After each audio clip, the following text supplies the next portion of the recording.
Ozzy Osbourne is gone. The news hit like a thunderbolt. Millions around the world were caught off guard, shocked by what seemed impossible. The Prince of Darkness, who once seemed unstoppable, outlived by so many of his peers, has finally taken his last bow. His funeral was not just a private goodbye. It was a global moment of silence.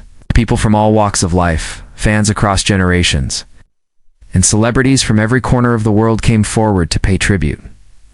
But what exactly happened? What was the real cause of his death? Why does his goodbye feel heavier than most?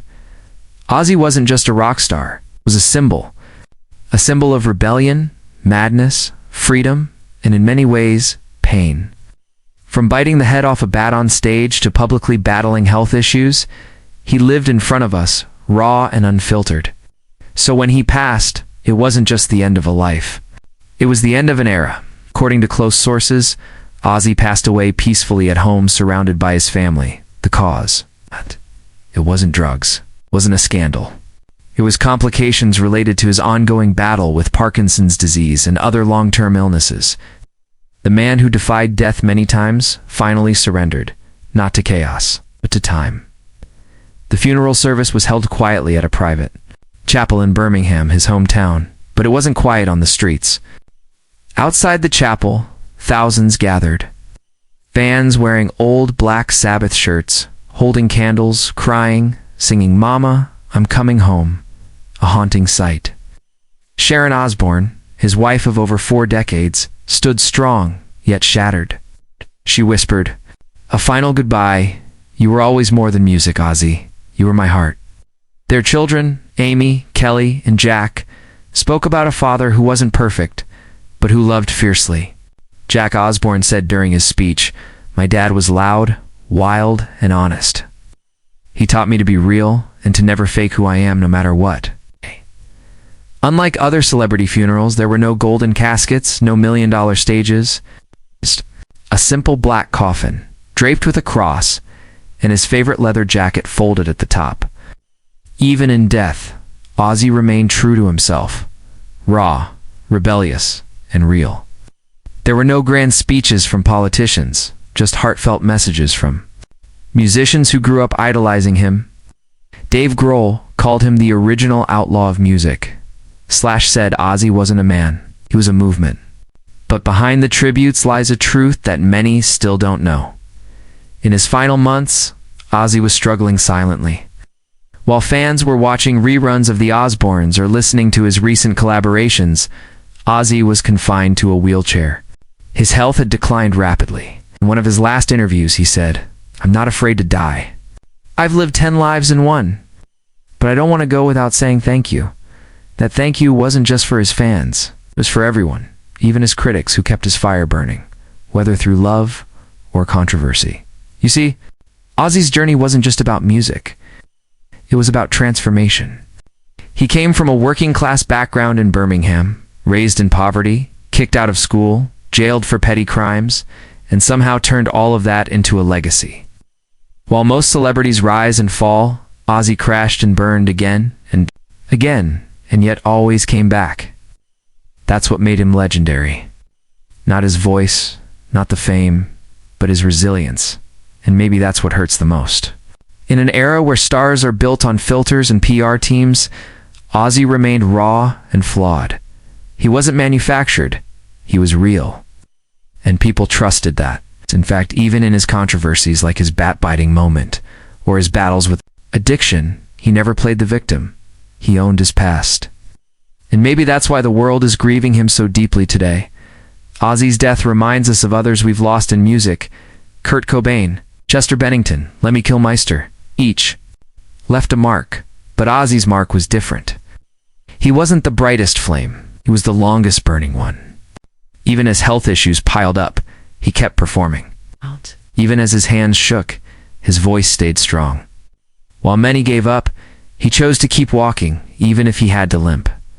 During the funeral, one moment stood out. A 12-year-old boy stood in front of the chapel, holding a handmade sign. "Thank you, Ozzy. I never met you, but you helped me survive." That one sentence captured what Ozzy did for millions. He gave them something to believe in when life felt dark. He made being different okay, made pain feel like power. And let's not forget the people behind the man. Sharon Osbourne stood by him through scandal, sickness, and chaos. Their love story wasn't perfect. There were betrayals, separations, and public fights. But in the end, they remained together. Sharon once said in an interview, "He's mad, but he's my mad." That bond, messy, loud, painful, is what kept Ozzy grounded. Many celebrities release statement perfect apologies when in trouble. Ozzy never did. His way of saying sorry was by staying honest. When compared to others like Elvis Presley, who also had a tragic fall, or Michael Jackson, whose legacy is complicated, Ozzy's life stands apart. He made mistakes, yes, but he never hid. He didn't want to be worshipped, he just wanted to be remembered. And now he will be, not just for his music, but for his raw humanity. Now fans are demanding a statue in Birmingham. He gave the city a name, one local said. Others want a tribute concert featuring all the artists he inspired. Whatever happens, one thing is certain: Ozzy Osbourne won't be forgotten. His voice, his madness, his honesty, they've become part of music history as the world continues to mourn. Tributes are still pouring in from every corner, from young TikTok musicians to veteran rock bands. The beauty of Ozzy's legacy is that it wasn't trapped in a specific time.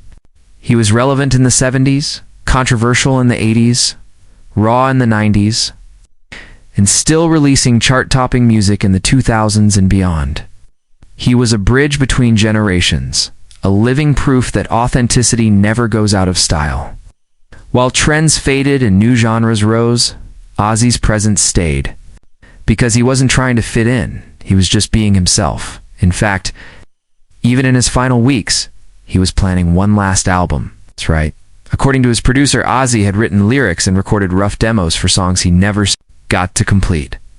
These final recordings may one day be released, giving fans one last glimpse into his powerful, trembling voice. And perhaps that's the most haunting part, knowing that his story wasn't finished, yet life decided otherwise. It's a bitter truth, but also a beautiful reminder that true artists never stop creating, even when their bodies are giving up. But here's a question for all of us. Why do we wait for people to die before celebrating them?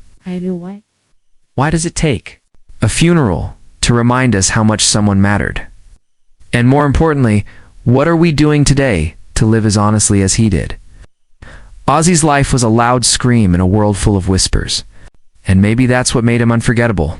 He didn't follow the path, he carved it. Now it's up to us to remember not just the legend, but the lessons.